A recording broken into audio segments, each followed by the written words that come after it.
Hello, my name is Tara Waller. I work at Zayed University in Abu Dhabi in the Academic Bridge program. This is my presentation that I gave to the TESOL Arabia conference in 2012.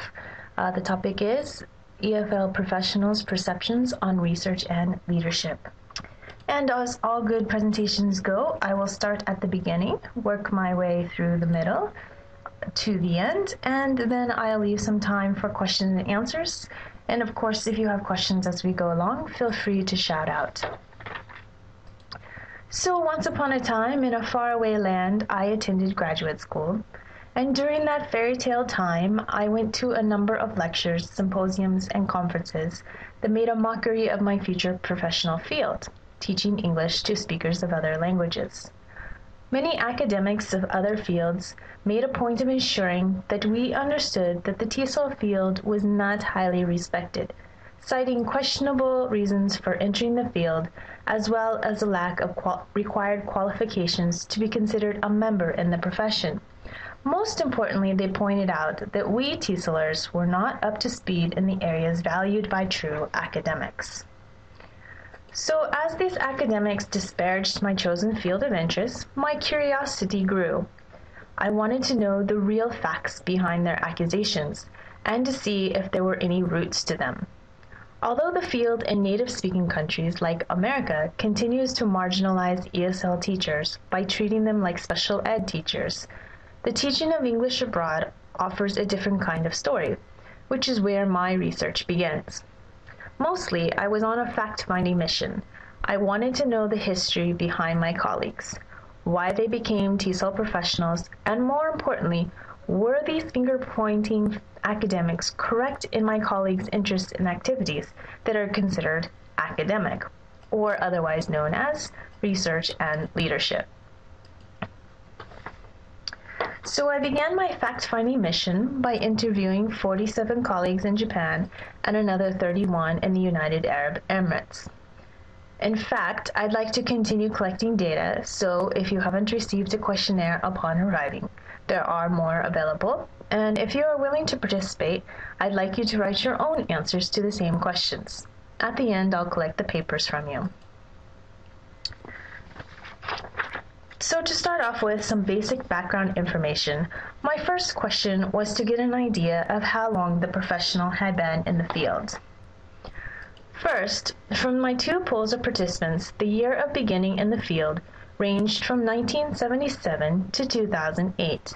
The average year of entry was around 2001, which is represented by the yellow bar. Participants in Japan ranged with an average of from 1999 to 2003, represented by the red bars, while the UAE pool held the earlier end with an average ranging from 1990 to 1994, which are the green bars. While it is not my intention to compare the different pools of participants, as I am looking at the responses as a whole, there are still some notable differences in the responses that I got by the location of the participants, and one reason may be attributed to the entry years, which is why I point this out now. So next, take a look at the second question, and if you don't mind, just take a minute to turn to a neighbor and share your own answer as to what drew you to the field initially. So, well, my participants confirmed what I had heard in the graduate school. Indeed, most were initially interested in learning about other languages and cultures, and thus they wanted to live abroad. So, teaching English became an easy way to make that happen. However, many also expressed that they had before or since gained a real passion or calling to be teachers, so that's why they stayed in the fields. And this is quite a relief, because it means that we're not all in it for greed or a sense of wanderlust. Okay, so moving on, participants were then asked if there was a particular reason they sought employment at that specific location. I was curious to know if a particular institution or program had a certain reputation that attracted my colleagues, or if it was just a matter of opportunity and chance or timing. So while the responses in Japan were not very interesting, most people were just looking for a job that would hire them right out of their master's programs, as many had minimal experience prior to the position at the time of my interviews. But when it came to this region, there were a few noteworthy responses. I also found it interesting that a number of the participants in the UAE pool had actually begun working in Japan and came here after that initial experience. Much like myself, I came here from Japan, and it seemed that Japan was like a novice's country, and then after people had gained some experience, they moved on to other regions such as the Middle East. So now I'm starting to get into the meat of my research. But before I share my participants' responses, if you wouldn't mind again to turn to your neighbor and come up with a definition of what you think a researcher does.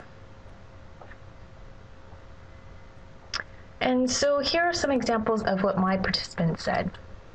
A researcher is a person who is looking at an area, coming up with some question that he finds interesting and feels would be valuable to the academic field he's working in. I've never done research. I imagine you need some fairly sophisticated training to do it successfully. I mean, research techniques.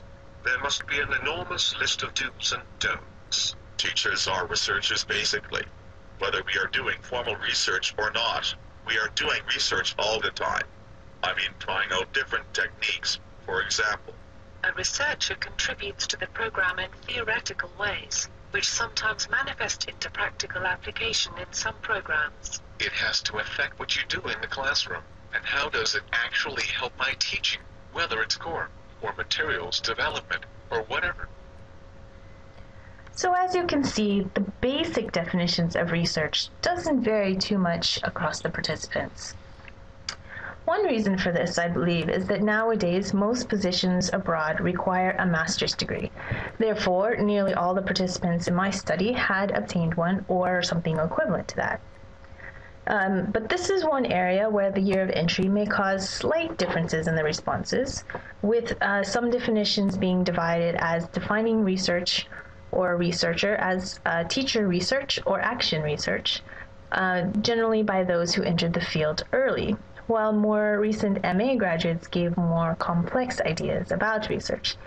Still, almost all the participants made a point of stating that any research done should come back to be applied in practice, which refers, I think, to the ever-present gap that exists between academic researchers and practitioners. And recently, I heard this quote by a 1937 Hungarian biochemist Nobel Prize winner for medicine, Albert Szent-Györgyi. And when I heard it, I felt that it just nicely summed up what research is. So despite the relatively common definition of research, there was a fairly mixed response to the issue of status being connected to conducting research. This confirms, I think, a disconnect between the standards or requirements of teaching in EFL tertiary or adult education programs in foreign institutions and the more traditional academic world, whether domestic or international, where research is a must as it determines position titles and salary levels. So as you can see, 54% of the participants said that doing research does give one a higher status, while 27% said no. The other 19% gave varied answers, such as it might depend on the kind of research being done, or they went straight into a discussion as to whether or not they agreed with the status difference without seeing that it did or not exist. So some of the reasons that people gave were, as you see here. So while many said that there is a higher status for researchers than practitioners, most said that it was for salary or job purposes, rather than agreeing that the perception of one is better than the other. In fact, most people disagreed with the status difference, though they recognized that it did exist. Furthermore, those who said that there was no status difference were strongly in favor of teaching being a priority, suggesting that research can be merely good or bad, but teaching has to be good in order to be effective. It's also interesting to note that nearly all the participants responded first from a practitioner's point of view rather than as a traditional academic or a researcher. In considering this, we can see where the priorities or realities differ for TESOL tertiary or adult educators than from those in other academic fields. So keeping this in mind, it is not then surprising to see the kind of results I got related to leadership in the field. First, how many people here have heard of the term educational leadership? And even if you've never heard of it before, how might you define it? If you could, just take a moment again, turn perhaps to a different neighbor, and come up with a definition together of an educational leader. So these are the definitions I got from my respondents. Educational leader? I really wouldn't know how to take that term. A teacher in all aspects, but also a person who would inspire other teachers and be able to motivate them. Maybe a role model. I don't know what it is, but maybe a role model, someone who could guide you with, if you like. My idea of an educational leader is someone in a management position. Is that what you mean? Educational leader? I don't know. Teachers who come up with new and interesting methods of teaching, or something. The definition I think that was current when I trained was that an educational leader would be a teacher leader. So as you can see, my participants' definitions were all over the place. In fact, almost none of them had even heard the term before in either an official or unofficial capacity. Therefore, ideas ranged from basic leader definitions, which stated that all teachers are a kind of educational leader, to formal leadership positions such as administrative managers, or to the more abstract ideas of leaders as people who are paving new roads, have vision, or doing materials development, etc. So my intention with this study was not to define or lead anyone to a particular definition, since it is a relatively new area. I felt it was more important to get an overview of perceptions, so I left people to wonder if they were on the right track, so to speak, as it was more important to get an answer than it was to get a correct answer. So, by the way, for those of you who are wondering, there is no correct answer. So, based on my participants' own definitions of educational leader, I then asked if he or she was interested in becoming one.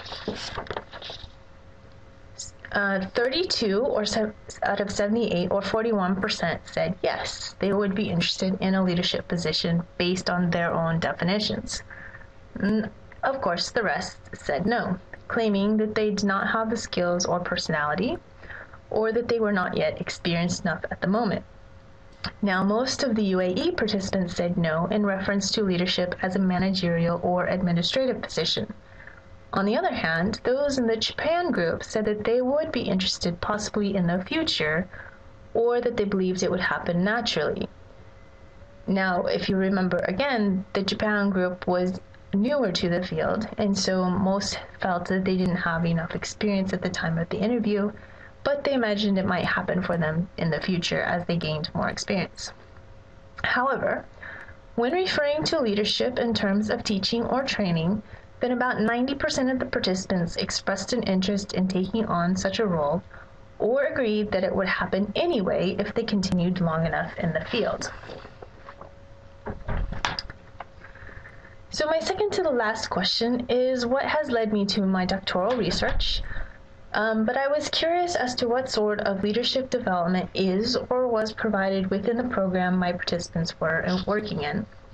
Also, I wanted to know if professionals sensed a need to receive training to develop as either formal or informal leaders. Most people said that there were opportunities if one took the initiative. Surprisingly, almost every response related opportunities to develop as a leader as being able to do research, or to take initiative in advancing pedagogical ideas, which would then lead back to conducting some kind of research. What is notable about this is that if you recall, very few people defined an educational leader as someone who does research. Also, the majority of the people did not agree that research should change their status. And yet, they stated that an opportunity to develop as a leader meant doing research. I find this a bit perplexing. Those who agreed that the program or place of employment provided opportunities to develop as leaders generally stated that it was up to the individual to take the initiative. Then there were opportunities for them to move forward with development. No one referred to developing skills for administrative or managerial positions, even though both programs offer middle management type positions. Some referred to having an opportunity to develop by seeing both poor and good role models of leadership or leaders in their existing administrators. So my last question was asked to get a sense of how long the participants plan to stay in the field or their current positions. I felt that knowing this could offer some insight in understanding their responses on research and leadership. So as you can see from this graph, the majority of the UAE respondents stated that they would like to change fields or find another teaching position similar to their current one, though perhaps in another part of the world. Basically, they were content in maintaining the status quo or to get out altogether. In contrast, the Japan respondents were much more interested in pursuing a PhD to further their studies or to ensure tenure positions in the future. Many also said that they would like to continue teaching, mostly to gain experience. One reason for this significant difference, but may be the length of time the participants had spent in the field. As I mentioned before, the Japan pool were newer to the field than the UAE pool. Since many were new to the field in Japan, a number of them said that they felt a need to further their education to contribute further to the field. However, those who had been in the field longer and were more removed from formal studies, their plans were naturally quite different. So what does all this research mean? Going back to what those lectures in graduate school tried to convince me about my chosen profession, the question is it true that we are not true academics and are not qualified to be considered as such? My fact-finding mission has brought up a few areas that could be looked at further. For example, or first of all, do we even care about our status among other academics? If we don't, then it doesn't matter. However, if we do, which I think we do, especially with concerns of salary matching our status and foundation programs in this region, then we must consider how we can start to raise our perceived status in academics. We could ask or find out more about why professionals aren't doing more research. Is it a lack of motivation or interest? Is it a lack of support? Or is it all of the above? So from all of these facts that I gathered, it comes down to this. We seem to be at a critical point in the growth of our field. There are still colleagues in the field who confirm what those other academics were describing so many years ago. However, there is a new generation of EFL practitioners coming up who are challenging this description.